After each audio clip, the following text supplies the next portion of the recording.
Ça rend plus zen.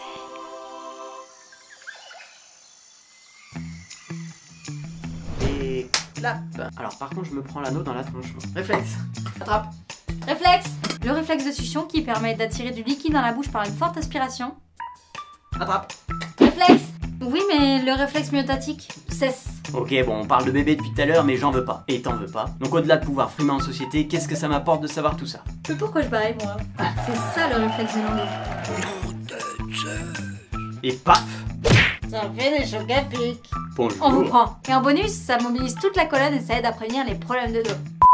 Ok, on peut y aller là, c'est bon. Vous êtes sur Green Motion? Et on parle réflexe.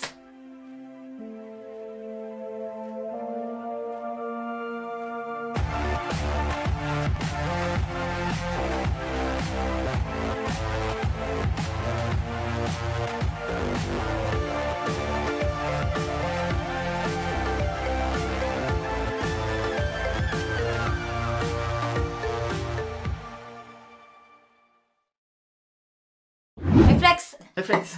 Attrape. Attrape. Réflexe. Tu l'as pas vu venir celle-ci, hein? On avait dit qu'on disait réflexe.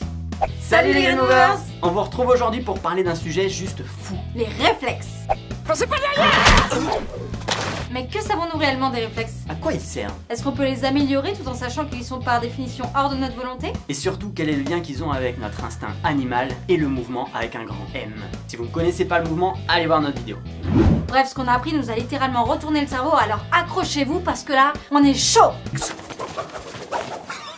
Tout d'abord, Mélissa, un réflexe, qu'est-ce que c'est? Dis-nous tout. Un réflexe est un mouvement involontaire et rapide provoqué par un stimulus extérieur au corps. Cesse. Et le plus fou, c'est que le cerveau n'envoie aucun ordre aux muscles, ce sont des réactions du corps, du système nerveux périphérique plus précisément. Ok, d'accord, c'est classe, mais à quoi ça sert? Les réflexes sont souvent vus, à juste titre, comme des réactions rapides de défense, comme quand on retire sa main quand on se brûle avant même que le cerveau ait perçu la douleur. Aïe aïe aïe, purée c'est chaud un volcan, franchement je suis trop con, j'aurais dû prendre mes gants. Mais cette définition n'explique pas pourquoi on baille, pourquoi on a le hockey, et quel est le lien avec notre instinct animal. En effet. T'affole pas, on va en parler. Pour mieux comprendre les réflexes, il faut remonter dans le temps, dans notre petite enfance, quand nous étions encore des animaux humains. Nous venons au monde avec un ensemble de mouvements automatiques appelés réflexes archaïques. Ces réflexes, qu'on peut associer à l'instinct animal, permettent le développement de notre fonctionnement corporel et mental. Ils ont un rôle de protection et de survie. Ils participent à développer le sentiment de sécurité ou d'insécurité, mais ils stimulent aussi les connexions cérébrales, le développement des sens et le développement moteur. Si ces réflexes ne sont pas bien activés, on peut rencontrer des problèmes psychomoteurs plus ou moins gênants. Ah oui, ça peut poser problème en effet. En résumé, on peut voir les réflexes archaïques un peu comme les programmes d'installation d'un système d'exploitation sur ordinateur. Et sans Windows, iOS, Android, etc., difficile de faire fonctionner la machine correctement. Ouais, c'est pas faux. Par exemple, on peut citer un réflexe archaïque que vous avez à coup sûr expérimenté récemment. Le réflexe de Moro. Vous voyez pas? Mais si, regardez bien. Bon, et quoi, je t'ai fait peur? Je l'ai pas fait exprès. C'est ça, ouais. Et oui, le réflexe de Moro, aussi appelé réflexe de défense, se produit chez le nouveau-né en réponse à un bruit fort et inattendu ou à une sensation de chute. Et vous venez d'expérimenter ce qu'il en reste puisque chez l'adulte, le réflexe de Moro est remplacé par le sursaut. Ah, c'est lui. Et oui, en sursautant, le corps se prépare à la fuite ou au combat, avec la sécrétion d'adrénaline et de cortisol, l'hormone du stress. Ce réflexe de Moro pourrait avoir comme origine le fait que nos ancêtres s'agrippaient au dos de leur mère après leur naissance, ce qui permettait à celle-ci d'avoir les mains libres. Ainsi, si un bébé tombe des bras de sa mère, son premier réflexe sera d'écarter les bras en étoile pour former un objet plus simple à attraper.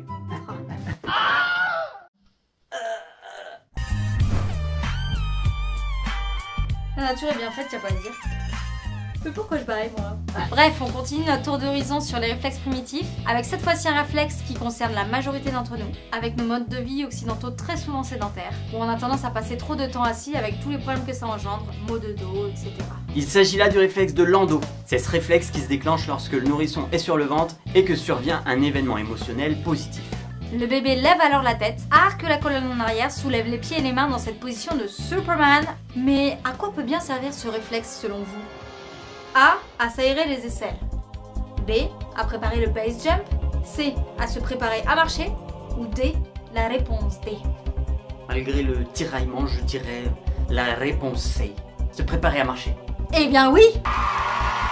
Puisque le réflexe de Lando prépare le cerveau et le corps à la position verticale pour la marche bipédique. Ah mais je comprends mieux. Le bébé augmente le tonus musculaire de la partie arrière du corps, il va donc pouvoir se redresser et commencer à coordonner les parties supérieures et inférieures de son corps. Et paf! Ça fait des chocs à pic. Il a les outils pour apprendre à marcher, le bougre. Mais oui Jackie, et c'est pas tout. Le réflexe de Lando influencerait profondément le développement du système nerveux en activant le mécanisme de pompage du liquide céphalorachidien. Pardon, gastologue, on comprend rien à ce que vous dites. Une vraie machine à faire fonctionner le cerveau. Ok, bon, on parle de bébé depuis tout à l'heure, mais j'en veux pas. Et t'en veux pas. No way. Donc au-delà de pouvoir frimer en société, qu'est-ce que ça m'apporte de savoir tout ça? Eh ben ma petite, figure-toi que l'adulte que tu es n'est en fait qu'un enfant qui a cessé d'apprendre et de jouer. Et donc ce réflexe de Lando s'observe chez toi aussi, quand une émotion positive forte se présente à toi. Et oui, quand une personne lève les bras au ciel pour exprimer sa joie intense en signe de victoire, c'est ça le réflexe de Lando. Et attends Doc, c'est pas fini. Parce que sans le savoir, en adoptant cette posture de victoire, on entretient la production d'hormones qui favorisent l'estime de soi. Donc pas besoin de masque ni de cap? Eh ben non, il suffit de bomber le torse, mettre les mains sur les hanches, ainsi vous allez améliorer naturellement l'image que vous avez de vous et réduire votre stress. Et encore mieux, vous donnera encore plus envie aux gens de vous faire confiance. Bonjour, je viens pour le poste de... On vous rappellera. Bonjour. On vous prend. Vous pouvez aussi stimuler le réflexe de Lando avec des spinal weights. Un mouvement qu'on apprécie tout particulièrement, qui consiste à faire des vagues avec la colonne vertébrale en position debout ou assise. Et c'est un super outil que vous pouvez utiliser vraiment partout, ou à n'importe quel moment de la journée quand vous avez un coup de déprime. Bref, essayez, vous le regretterez pas. Et en bonus, ça mobilise toute la colonne et ça aide à prévenir les problèmes de dos. Que demande le peuple? Mais bien sûr, de manière générale, tous les mouvements de poitrine qui utilisent les muscles du dos vont avoir ce genre d'effet positif sur le moral et sur la confiance en soi. Donc j'arrête les pompes? Bref, il y a toute une série de réflexes archaïques sur lesquels on va passer rapidos. Le réflexe d'agrippement qui se manifeste chez le nourrisson quand on lui touche la paume des mains ou des pieds. Il referme les doigts fermement pour renforcer le lien d'attachement avec ses parents. Le réflexe de succion qui permet d'attirer du liquide dans la bouche par une forte aspiration.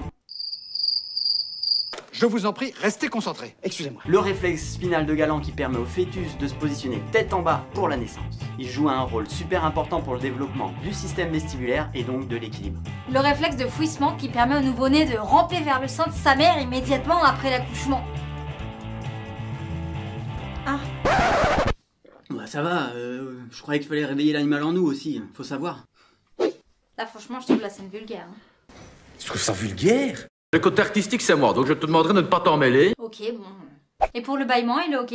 Alors Sabine, pour le bâillement, ça dépend. Ça dépend. Oui, ça dépend. Ça dépend de quoi? Qu'entendez-vous par là? Même s'il est souvent associé à la fatigue, il ne se limite pas à ça puisqu'il oxygène le cerveau. Il serait aussi un message non verbal inconscient exprimant le besoin de s'accomplir. Ah! Oh bordel. Et pour le hockey? Pour le hockey, c'est moins clair. On sait pas vraiment à quoi ça sert, mais ça serait un reste de réflexe, hérité de nos ancêtres amphibiens qui avaient besoin d'expulser de l'eau de leurs branchies. Bon allez, on termine là. Oui, mais n'oublions pas non plus tous les réflexes comme l'éternuement, la déglutition, la toux, les clignements d'yeux. Tous ont un rôle à jouer à un moment donné. On va pas tous les traiter aujourd'hui parce que sinon la vidéo durerait 4 heures. Oui, et on n'a pas 4 heures, vous non plus. Oui, mais le réflexe myotatique, tu sais celui que le médecin nous stimule quand il nous tape sur le genou? Arf, bonne question. Alors c'est un réflexe qui protège les muscles et les articulations contre les étirements brusques qui pourraient causer des dommages. Il sert aussi en partie à maintenir le tonus musculaire nécessaire au maintien de la posture. Et donc sans ce réflexe, impossible de se tenir debout? C'est ça. Et c'est d'ailleurs pour pas activer ce réflexe qu'on dit qu'il ne faut pas s'étirer avec des à-coups. Aïe. En parlant d'étirement, il y a un réflexe qu'on fait tous les jours. La pendiculation. J'adore ça. Quand on s'étire avec un bâillement comme un chat, on pendicule. Et c'est une façon naturelle de se réinitialiser pour partir du bon pied comme au réveil par exemple. En mouvement, on va donc préférer la pendiculation plutôt que les étirements statiques classiques. Mais on en reparlera plus complètement dans une prochaine vidéo, don't worry. Ok donc, on a passé en revue les principaux réflexes archaïques et on comprend mieux pourquoi on les associe au programme d'installation de notre système d'exploitation sur notre bel ordinateur. Tu veux dire qu'on est dans un programme informatique? En effet. Mais du coup, une fois installé, on n'a plus besoin du programme d'installation, non? Non, par contre, on a besoin de programmes concrets pour faire des choses intéressantes. Word, Excel, Photoshop, le démineur, etc. C'est pourquoi les réflexes archaïques disparaissent une fois le système mis en place. C'est-à-dire une fois que le bébé a acquis sa motricité de base et sa cognition, ses sens, etc. Les réflexes archaïques sont alors remplacés par les réflexes de vie, c'est-à-dire tous les programmes qu'on va mettre sur notre système d'exploitation. Tout ce qui nous est nécessaire. La marche bipédique ou quadrupédique, les positions d'équilibre, Et on pourrait même étendre la liste à l'ensemble des tâches que le corps humain est capable de réaliser. Ah bah oui, le corps humain est capable de choses folles. D'ailleurs, le premier réflexe de vie à se mettre en place chez le nouveau-né est la respiration par le diaphragme. Et pourquoi tu spécifies la respiration par le diaphragme et pas par le thorax? Vous connaissez la réponse à cette question. Eh bien tout simplement parce qu'en plus d'utiliser la respiration diaphragmatique pour prendre de l'oxygène, le bébé utilise les contractions du diaphragme pour se muscler le corps, CORE, c'est-à-dire son centre. Et donc se préparer aux mouvements contralatéraux comme la marche. Et oui, quand bébé respire, il fait aussi sa muscu. D'ailleurs, le diaphragme est le muscle principal de la respiration, contrairement aux muscles de la cage thoracique tels que les intercostaux, qui eux sont des muscles accessoires de la respiration. Ok. Donc pour ça, j'imagine qu'on nous encourage plutôt à respirer avec le diaphragme qu'avec le haut du corps. T'as tout compris. Surtout que la respiration thoracique est une respiration réflexe, dite d'urgence, qui est normalement faite pour les situations de stress, puisqu'elle s'accompagne d'une accélération du rythme cardiaque. Respire. A l'inverse, la respiration par le diaphragme a un effet relaxant. Et hélas, dans nos modes de vie occidentaux, on utilise beaucoup trop souvent la respiration thoracique qui nous stresse et qui entretient notre stress. Le serpent se mord la queue, quoi. Et les réflexes du genre attrape, protège-toi, esquive, etc. C'est des réflexes? Oui, mais on n'a pas le temps là, on se dépêche. Donc il existe d'un côté les réflexes innés qu'on associe à l'instinct animal, comme les réflexes archaïques qu'on vient de citer, et de l'autre côté les réflexes acquis. Bah acquis, je sais pas, c'est toi qui as écrit le texte. Ah, c'est une blague. Très bonne, c'est une très bonne blague. Et de l'autre côté les réflexes acquis ou conditionnés, qui eux résultent d'un apprentissage. Ah ok, j'imagine que c'est ce que cherche à faire un combattant de boxe qui cherche à améliorer ses réflexes au combat. Oui, tout à fait, oui. Avec l'entraînement, il veut diminuer le temps de réaction pour mieux parer les coups. Oui.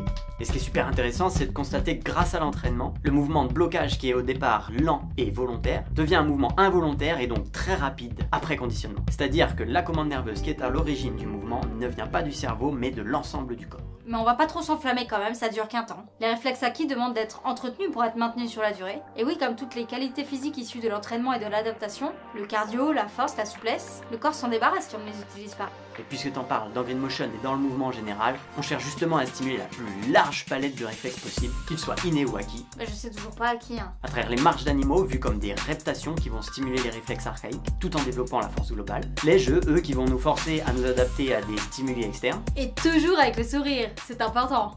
De cette manière, on réactive les processus d'apprentissage souvent ralentis, voire stoppés à la sortie de l'école, pour bénéficier de tous les bienfaits associés. Création de connexions neuronales, diminution des risques des maladies autodégénératives comme Alzheimer. Mais au-delà des bienfaits pour la santé, ça a du sens de le faire pour le jeu, pour le fun, pour la sensation de liberté dans le mouvement. Allez, comme d'habitude, on vous laisse méditer sur une petite citation. Consultez votre médecin avant de vous lancer dans un programme d'inactivité physique. La sédentarité est anormale et dangereuse pour votre santé. Ciao les Green Movers!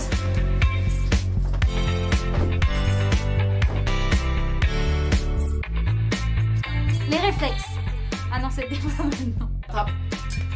Ah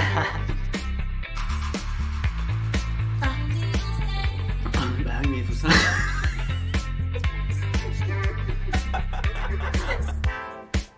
Ah. T'en as mis sur ton ordi, sur l'objectif et tout. Oh, j'ai José quoi. Elle est trop grande ta veste en plus. Mais déjà, faut jouer un petit peu. Mais... C'est toi Kikino, c'est toi. Allez, Bécati, Kapuka. Salut les Green Movers. On recommence.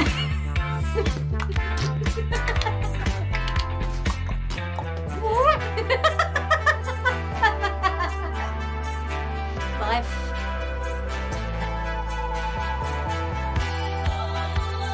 T'es immonde quand tu fais ça. Tu couperas au montage, hein. Les gens vont croire que je suis une sorcière. Et en bonus, ça mobilise toute la colonne. Oh bah dis donc, va. Et ça aide à prévenir les problèmes de dos. Oh bah dis donc. Oh bah mon petit putain, va.